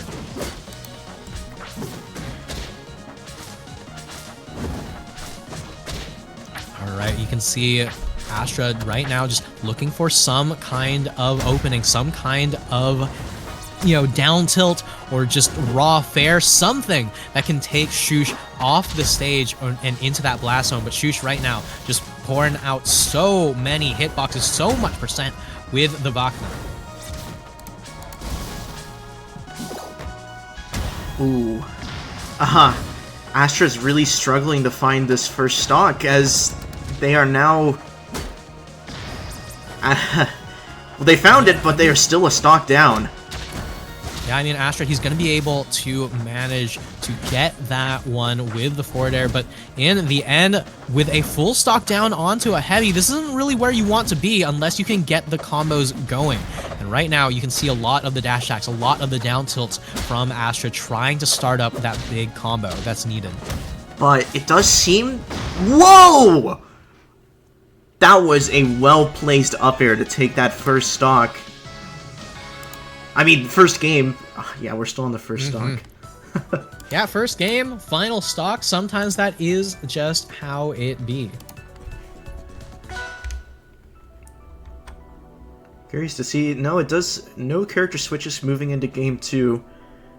We'll see if that information gathering first game will be able to benefit Astra in any sort of way as we take it to Endless Abyss. Yeah, Endless Abyss. Now, this is one of those stages that, at the very least, instead of Luna, Greninja loves a lot. A relatively, slightly different in terms of the moveset, but I know that Astra has played the Greninja before, has, had a lot of, practice with either one, so understands, hey, you know what, this is what I know, this is what I enjoy, this is what I can play around. And right now, Shush v Astra looking a little bit different when there's no platforms to play around. That's right. While they still seem to be having a good time with the stage control, it does seem like Astra's finally being able to get in and do a little bit of combos, because as we saw last game, every single time Astra finally got in, he collided directly with a hitbox coming out from Shush. And... oh my lord. That was another very potent up air usage right there. Yeah, very, very potent here. But right now, Shush just going to be able to take stock number 1 on Astra's counter pick. I mean, this is the pick that Astra said, all right, well, this is what I know. This is what I enjoy. But in the end, Down Strong is the one that's going to be able to take that stock, but not until after Astra's already dropped a stock of his own.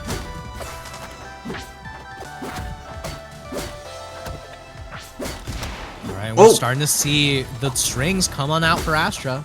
Did manage to use Vacna's own stage control against them, but I do feel like Shush is, you know, maybe feeling a little angry that stage control was used, because they're really picking up the pace here.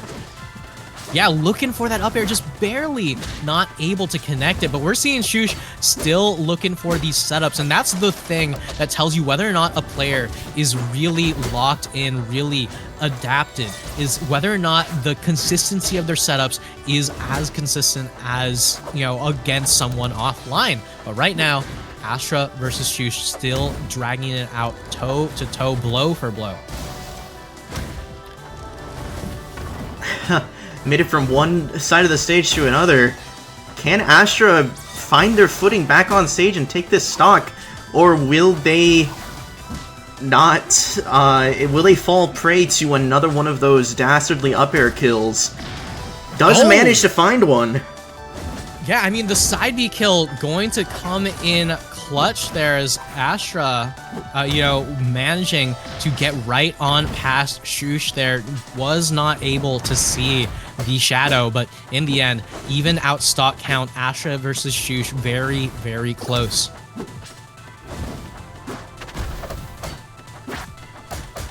Wow, now we're really picking up the pressure. Astra's finally finding some rhythm to this, as Shush is having a hard time themselves finding an opening, finding a way to get back into the lead. Astra's really putting on that pressure now. Yeah, I mean, far from pressure, it's just straight up murder coming in from Astra. Going to be able to take game number 2 on his counter pick there. But either way, Shush right now, you can see they're just trying to figure out what can I do. You know, it's still relatively close, all things considered. So now that Shush has counter pick, Astra needs to figure out, how am I going to deal with a stage with many more of these platforms? Because I'm almost certain that we're not going to be having an Endless Abyss run back. And we are not. Same characters, but it looks like Shush is bringing it to... Oh, I love this stage. High Dive Hideaway. I do feel like, out of the replays that I've seen while commentating, this is not a very popular stage, but I'm glad whenever anyone picks it, because I love the monkeys on this stage. Oh yeah, I mean, the monkeys are always fun to see there. High Dive Hideaway, a classic stage, is what I would call it if it wasn't one of the most new stages in the game. But it's just so pretty, right? Like, it's just so pretty, it's so open. Everyone loves this stage. Oh, yeah. And we can see Astra, you know, managing to pull off the absurdly powerful tactic of just sit there and do nothing, because it comes out on frame 0. While that tactic may be powerful in some circumstances, it has left... Wow, actually, it's a pretty even game, as one combo from Astra themselves has brought it back. But right now, you can see Astra just trying to find a way to capitalize on this percent lead. This is Shush's counter pick. Remember this. So losing out on a stage like this would be disastrous for the Vakna, but in the end, Downstrong going to be able to take this Luna off stage and in so much trouble here. That up air back then didn't necessarily kill. I don't know the specifics, but I do wonder if there's a sweet spot right at the tip that Shush has managed to learn how to hit pretty consistently. Yeah, I mean, in the end, Shush right now just looking for that opportunity, looking for these up airs. We know for a fact that the up air will kill at this percent. So Shush right now just looking to opt for some sort of kill aerial, because the moment one hits that's when the stock will be completely deleted. Right and there. There's that one. All right, and speaking of up airs, Astra going to be able to fire right back with an up air of his own there. And the dare up air to double fair to start things off on stock number 2. All of a sudden, Astra is awake. Astra is just going crazy with it, but Shush with a few aerial strings able to take that percent lead right back. Very much, I do believe Shush is very much looking for those one of those potent back air kills at ledge, as we see. But you know what? Astra's bringing it back, got back on stage, got a little bit of percent, and suddenly it's even again. They're both on opposite sides trying to use their projectiles to find some sort of advantage. And it does seem like Shush is able to make more use of the lava geysers than Astra is of their shurikens, but it doesn't matter. If you're up in the top blast zone, one really good kill area will take it. Yeah, I mean, in the end, it's all about finding that one aerial, but she's struggling to find it right now here. Still trying to look for that opportunity here, but so many of the fares coming in from Astra, able to just rack up a ton of damage. And sometimes, in the end, there's no need to complicate things. The back air's just nice. I think Astra would agree as they are parried with the back air.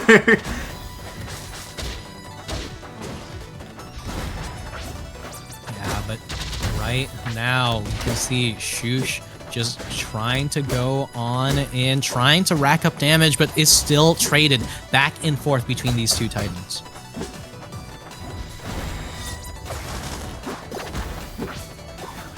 That was a good parry, but Astra fails to get anything off of it, and now is back off stage, where Shush likes to keep them the most, it does seem like.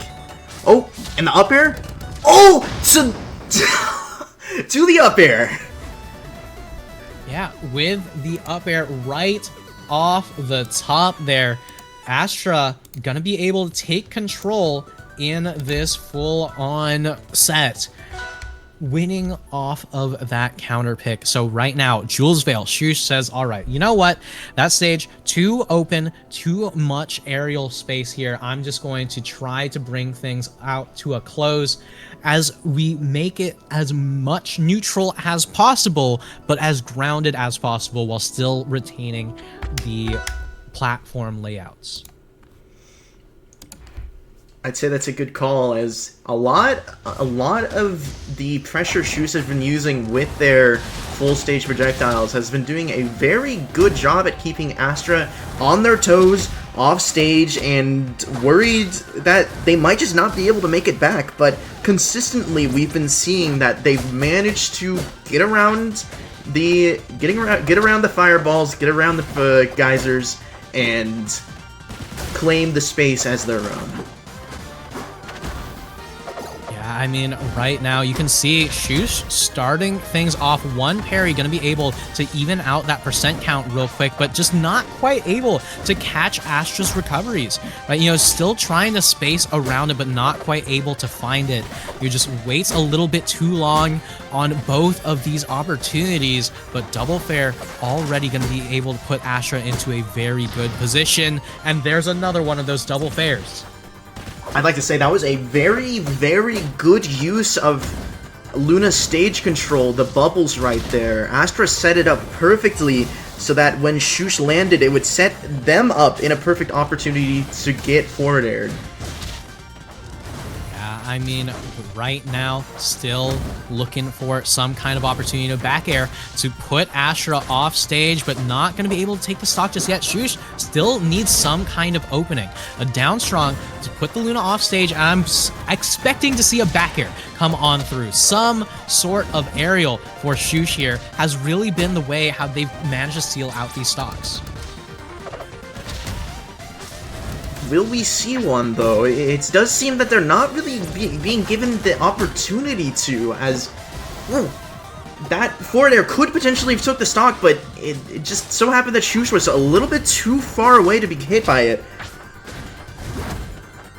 Yeah, but right now, you're seeing the back air finally come on through. Shush, at 160%, needs to find some way how to sneak back into this game. Astra trying to get a little bit of setup going, but in the end, down strong at a disadvantage is going to work just fine. Alright, and Shush has a huge mountain to climb. You can see that Astra is just continuing to pelt away at the Vakna with these projectiles, with all of this damage. Right now, you have to remember, Shush is up here for a reason. Very strong player, very storied player here. Now, one big back air could do it.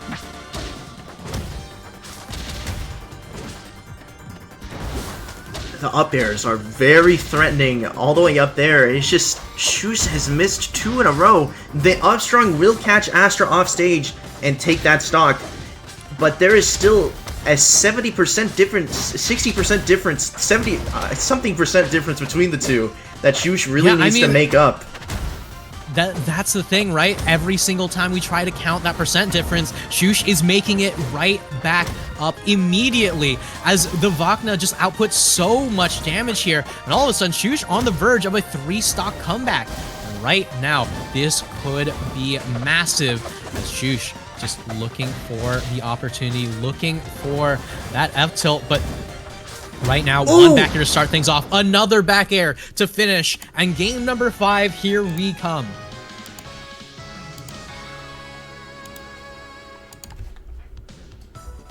I can't even imagine the torment Astra must be feeling after Shush makes such a comeback.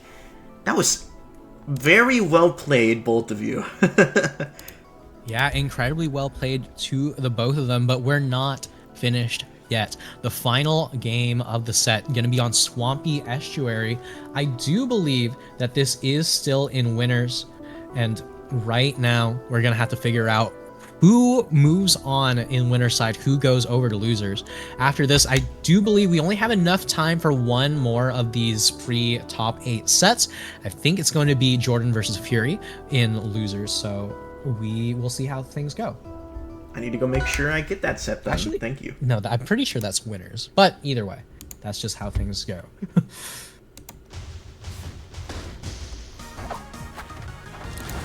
All right, but either way, final game of the set here, Astra versus Shush. They've had 4 games to build up information between one another, to figure out each other's habits, to figure out how to place each and every one of their moves, and right now is when it all comes down to fruition.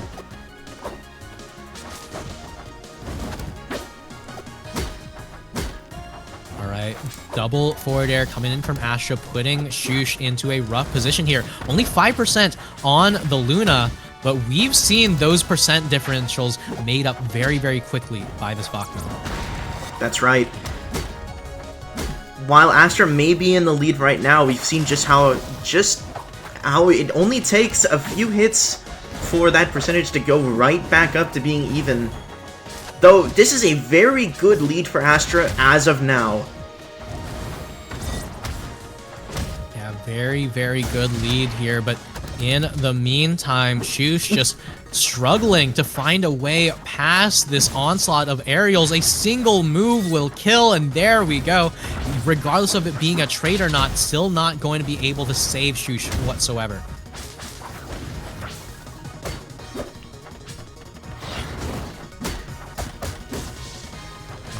Can see Shush right now still on that back foot, still not going to be able to find any sort of control in this last game here, and that's the beauty of having counter picks available to you in the later games of a set. But right now, parry into down strong, still not going to be able to kill, but we're looking for that back air from Shush. Once again, we're seeing that Astra's finding a difficult time to get back on stage, despite being up a stock. We may see that change very soon. Yeah, but the down strong actually out of disadvantage to catch Astra's read on a parry, on a panic option, on a roll of some kind. And Shush very much still in this, but at triple digits on the second stock, it's going to be a difficult task to come back.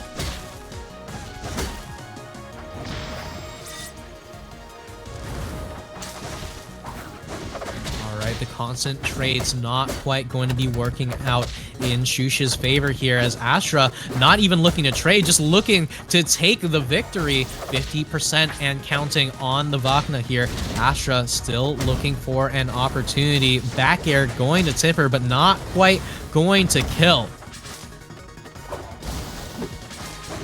That was an interesting maneuver to dodge that projectile.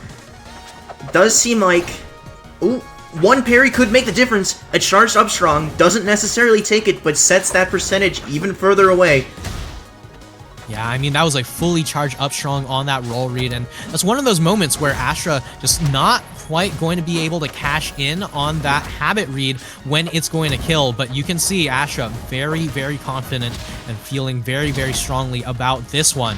Down strong from Shush, going to even out that stock count though, and we've seen Shush make these comebacks. We have. And this might be the start of that very comeback. If Astra isn't able to close off this stock soon, we've seen that Shush has been able to rack up that percent very... Oh! And Astra closes the stock on another small platform read.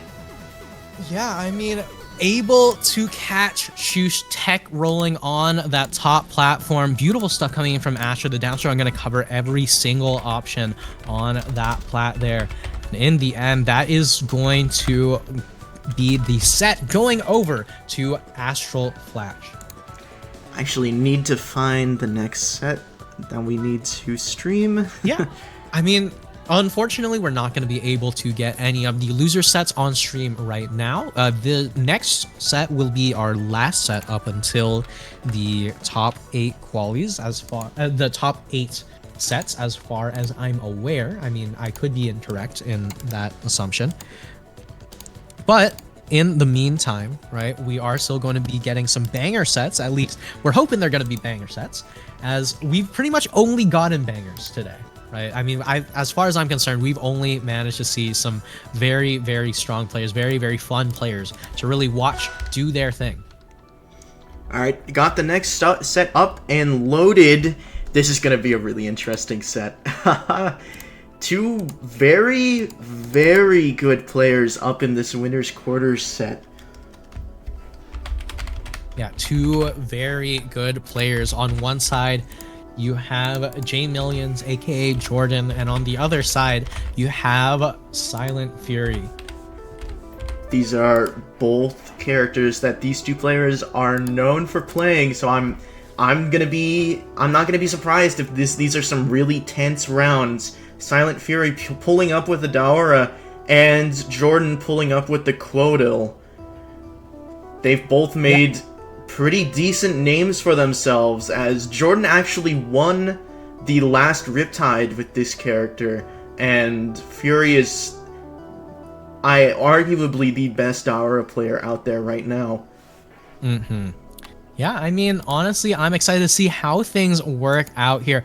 I will say, right, as for Jordan's character, I remember going up to him after watching his character play and say, hey, I have no idea what this character does. Could you explain to me? And he looks at me and says, it kills you. I'm just like, okay, well, you know what? That makes sense. But either way, starting things off on Jules Veil between these two titans in winner's side. Have to see who moves on towards winner's side top 8 here. That's funny you asked him that, because Quodil is definitely a character where you're not supposed to know what is happening. Very mix-up based, very similar to Forceburn. They're a bit of a... How would you describe that? Hard to know what's going on, and very potent. Very tough. Yeah, very tough, very potent, but we're already seeing Fury getting a decent bit of the command grab follows. Oh no, off stage in a little bit of trouble. Jordan going to do quite a bit of damage as a response though, but still these two players, regardless of the position, are still keeping that momentum going. Especially with the classic Daora combos. If you're hit once with this character, you're hit 4 more times. It's basically guaranteed. Yeah, just trying to find yourself in a right position for it, and there's one of those classic Daora setups into the up strong, and all of a sudden J Millions in a little bit of trouble. Responds with the up strong of his own. I will say it's not a very uncommon thing to see Jordan end a stock with a Quodil up strong. Very, very potent kill option. Very, very potent kill option here. But right now, neither of these players are looking for kill options. They're simply looking for damage. And right now, Jordan is coming out on top. I will say it does seem like Fury's having a little bit of a tough time navigating around Quotal's projectiles, which it does more damage over time, leaves them up for more combos. It is a arguably very hard projectile to play against, but as long as Fury can get those combos, get those damage, potentially may be able to pull the stock back in his direction. Yeah, I mean, you can see Jordan right now struggling to get back to stage, and the moment that I mention it, Fury now the one on the back foot and struggling here, but just air dodging away from these continued follow-ups. And I know I was saying that game ones of these sets are usually the information gathering games, but these two are playing with what feels like game 5 energy. I would agree. I do feel like these two players have a lot of knowledge on each other already, potentially a lot of practice with each other, which definitely makes sense considering that they're friends. It would make sense that they both bring their A game immediately into fighting each other. I mean, you can see right now just the constant onslaught of aerials as Jordan just going to continue to rack up as much damage as possible here. And another one of those aerial trades going to go in the favor of Jordan.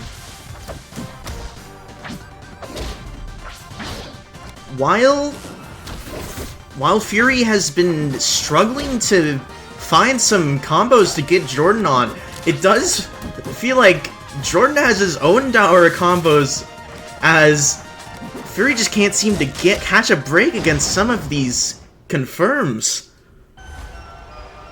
Yeah, it's just so difficult to get past Kodal.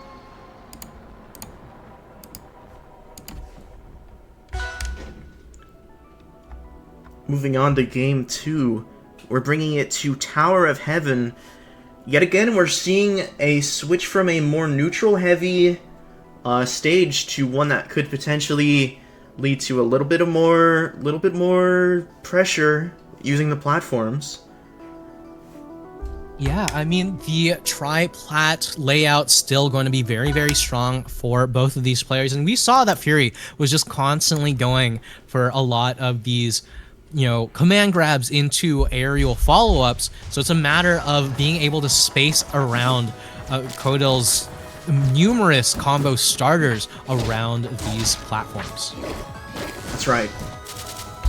And it does look like Fury finds an opening to one of the combos, but Jordan makes it out.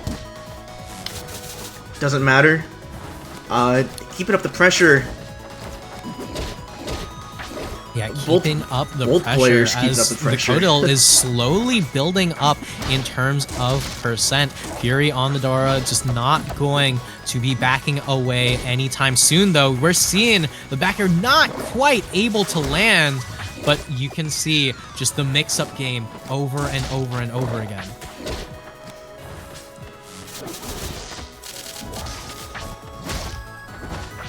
Ooh, missed back air opportunity right there. You could tell that Jordan was definitely looking for a stock right there.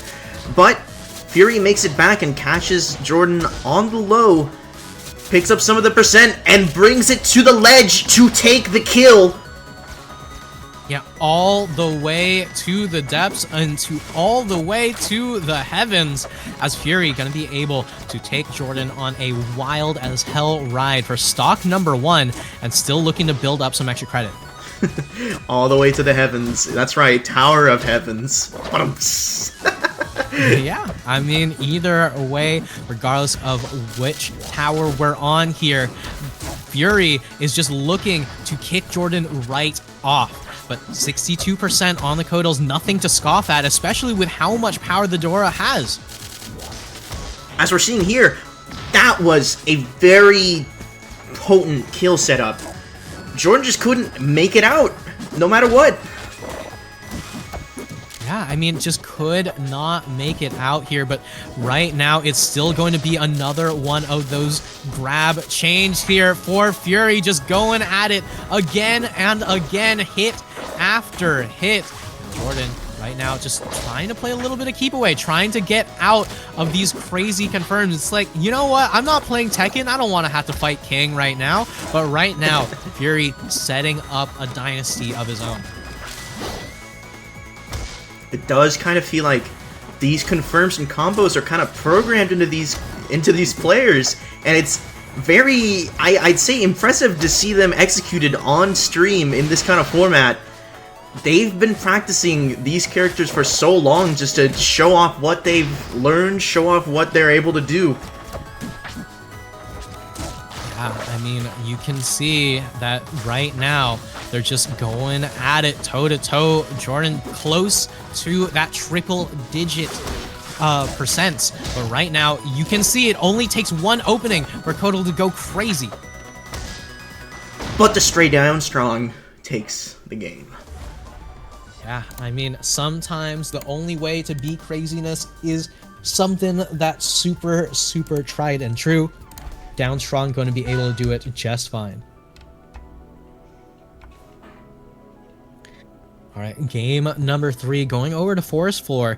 Fury and Jordan just constantly going at it, super, super close between these two players. We saw just how much damage the Daora can put out in game 2. We saw just how much the Kotal can put out in game number 1. Game number 3 on Forest Floor, much closer blast zones than either of the two stages that were just played on.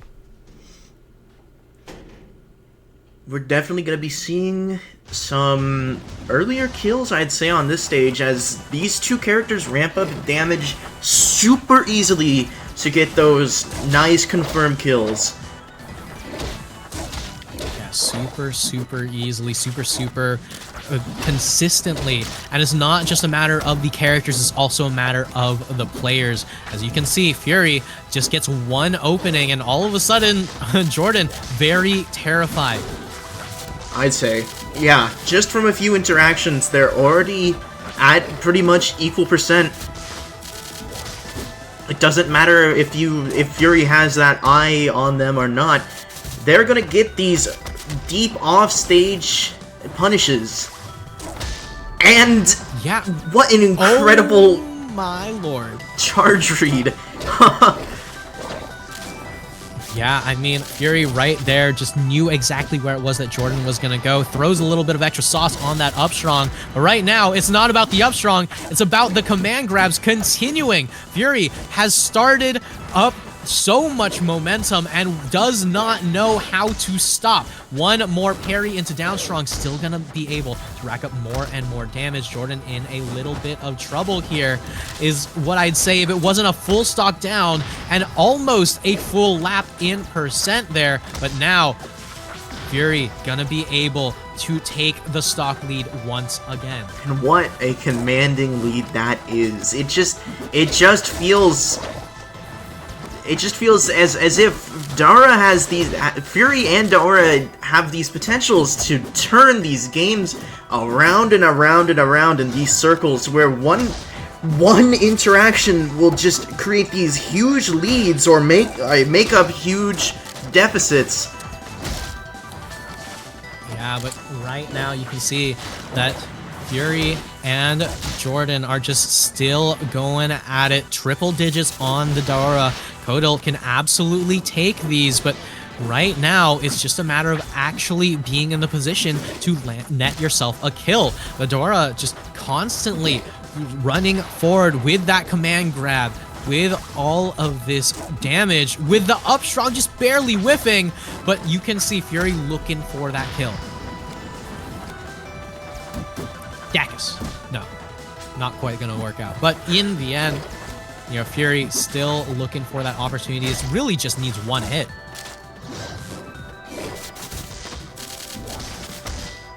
And there it is. Right, and there's the hit that we are talking about there. The Daora going to be going up to match set. Jordan on the back foot, one of the top seeds of the tournament. So I'm not certain if this would necessarily be the biggest upset so far, but we could be seeing a crazy moment. And speaking of crazy moments, Jordan gonna be swapping off the Codil. It is gonna be the Sakuya coming on out.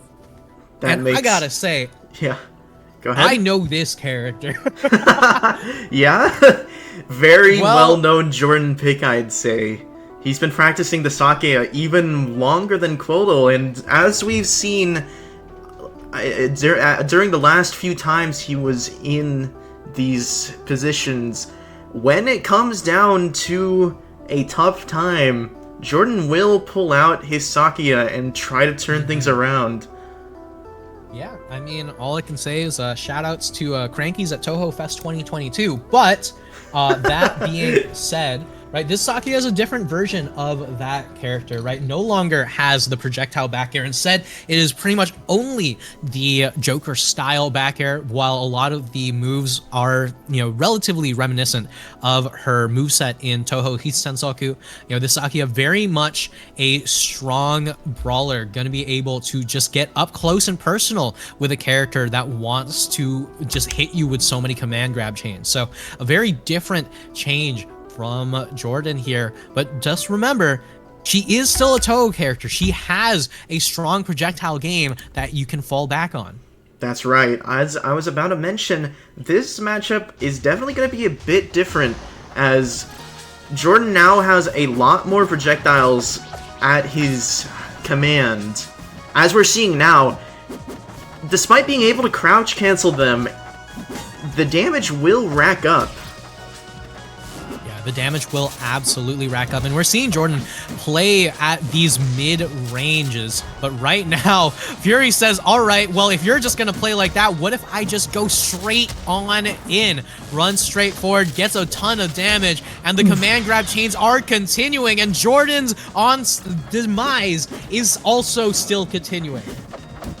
No matter what, no matter character you are, no matter what franchise you're from, no matter how big your body is, Dara's coming for you with these combos, and you will potentially lose every stock you have to them.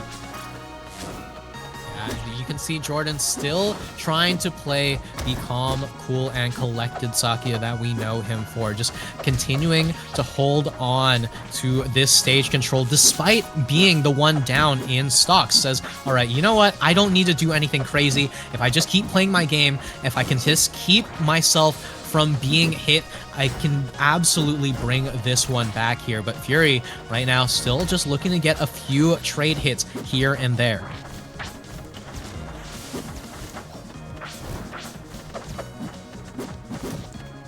And Jordan right now still looking, maybe? No? Yeah, still looking for an opportunity, still looking, just rack up as much damage as possible. There's one back air, not going to be able to get a second until Fury gets closer to the stage. Yeah, but there's one command grab to start things off here, and this is exactly the matchup that we expected to see between these two characters, right? It's a matter of, can you avoid getting hit at all possible moments, or can you manage to land that one hit when it really matters? It does seem like Jordan's kind of peppering Fury with the downwards knives, trying to get a little bit more percent, as I'd imagine he might be a little scared of losing this second stock, especially at the percent that he's at. Definitely could be a little bit wary, but triple-digit percent. Jordan still not changing up the game plan, just playing those mid-ranges, just playing to hit with all the projectiles necessary.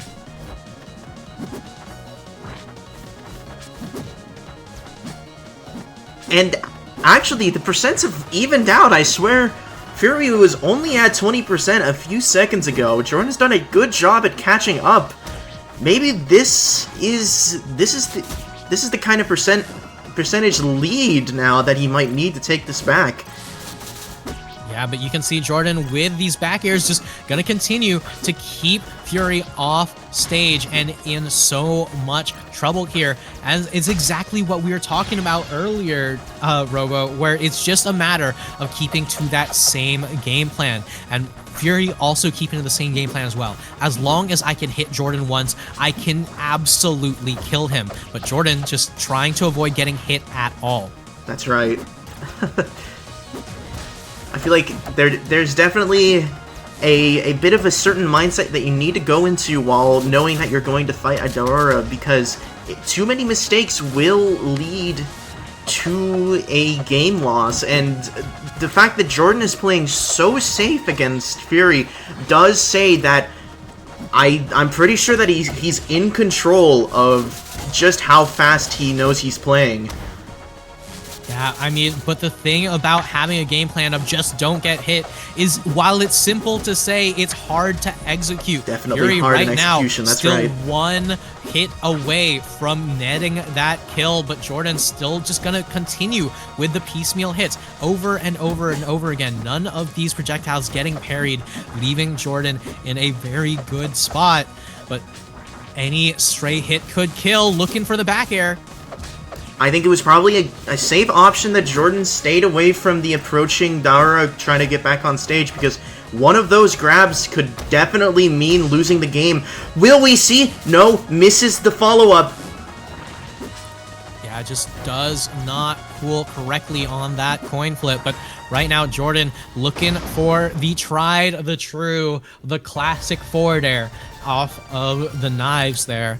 And on one hand, you know, Fury just trying to gamble into the victory, and on the other hand, Jordan being, you know, financially responsible, just building up that percent lead bit by bit. That was definitely a tense game, as I do feel like both players were in a situation where any hit would have killed. Will we see the intensity stay into this Game 5 of Triple Pond? Yeah, only time will tell. But right now, Jordan versus Silent Fury is going to go at it toe-to-toe. Game 5, winner's side life on the line here.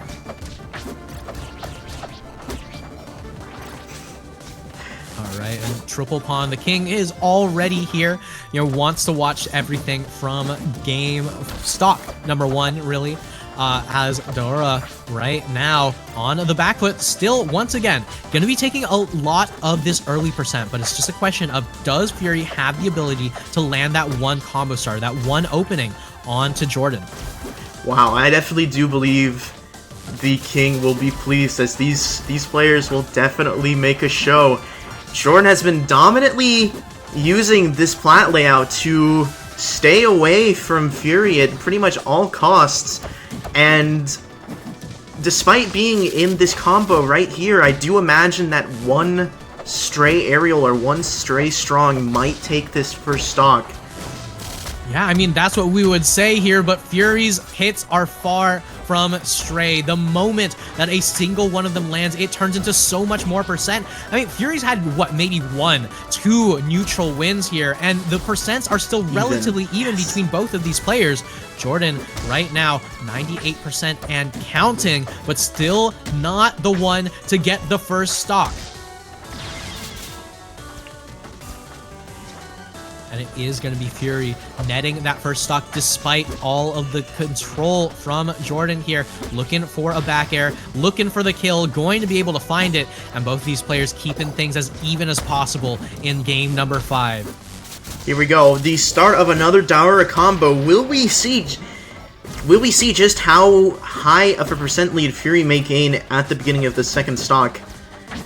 It does seem like Jordan is losing a bit of his footing, as the more times Fury hits him, it does feel that, like, the less confident he becomes in staying away from these stock-ending combos.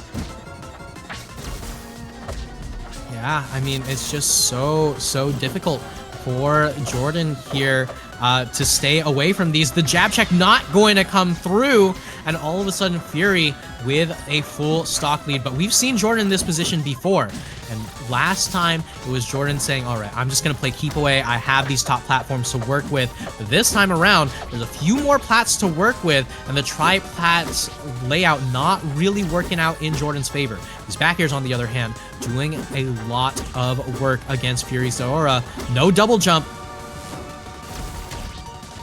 And I don't believe Fury will be able to come back from that. Nearly makes the tech and save. Gets back on stage. Jordan is desperate for a kill here. That F-Strong absolutely managed to save Fury right there. So Jordan just barely taking a little bit of extra damage when he didn't have to. So 7% on the Sakia. Meanwhile, 7% and counting on the Daora. So it's still a matter of who gets that one hit. Still a matter of playing that mid-range projectile game versus the grappler. Any single opening could turn into so much, and we're seeing that opening turn into a huge opportunity for Fury. I will say, yeah, that 7% doesn't really feel like much compared to what Dara just put on Jordan. The tried and true, I'm gonna do 50% damage to you. Yeah, but right now, you can see Jordan still looking to play some keep away, still looking to play. Actually, never mind, moves over to the brawling range here, and another one of those up tilts not quite going to lead into too much more damage, as both of these players are just looking for that one combo starter, that one final game finisher. A single opening will do it for either one of them. Both of them are playing very patiently. It appears they both know that one interaction could net them the win. And I do feel like if Jordan hadn't evaded that up air, that could have been Fury's win. And the up strong, the back hit takes the set. Yeah, and the full charge on the up strong from Fury, reading the air dodge, understanding that Jordan air dodged the last up air in the combo there and just barely managed to survive with that one. And Fury says, all right, you know what? I played against you time and time and time again. Down tilt, gonna just put some extra mustard on this up strong. And I know in my heart of hearts that this will net me the win. A potential game-losing read turning into a complete victory as Fury manages to take it over Jordan. I do believe that must have been an upset. I feel like that was a very, very nicely played game. The entire set on Fury's part, just despite the fact that Jordan met him, matched the match with some of the early aggression with Quotal, just to completely switching it up to the slower paced Sakia, it did not feel like Fury was far behind in any set, any game that they were in. Yeah, in the end, phenomenal set between these two. Great play between the two of them. But that will be it for the pre-top 8 highlight. So that will show you that we're going to be having a full-on top 8. Silent Fury moving on here in the winner side, and J Millions in losers. So this is bound to be a crazy one. But as far as I'm aware, that will be it for me and Robo Shy Guy. But don't go anywhere, because we are going to be having a Ducky and Slime on stream very, very soon. That's right. Although we are done commentating here, you all in the audience are about to see some very, very tense sets as some of the Rivals of Aether Workshop giants clash for their victory in this top 8. Now, don't click off the stream, because the top 8 will start very soon, and we are very happy that you tuned in and listened to us commentate. Thank you all. In the end, y'all take care. It's been a wonderful time. Make sure to tune in to the rest.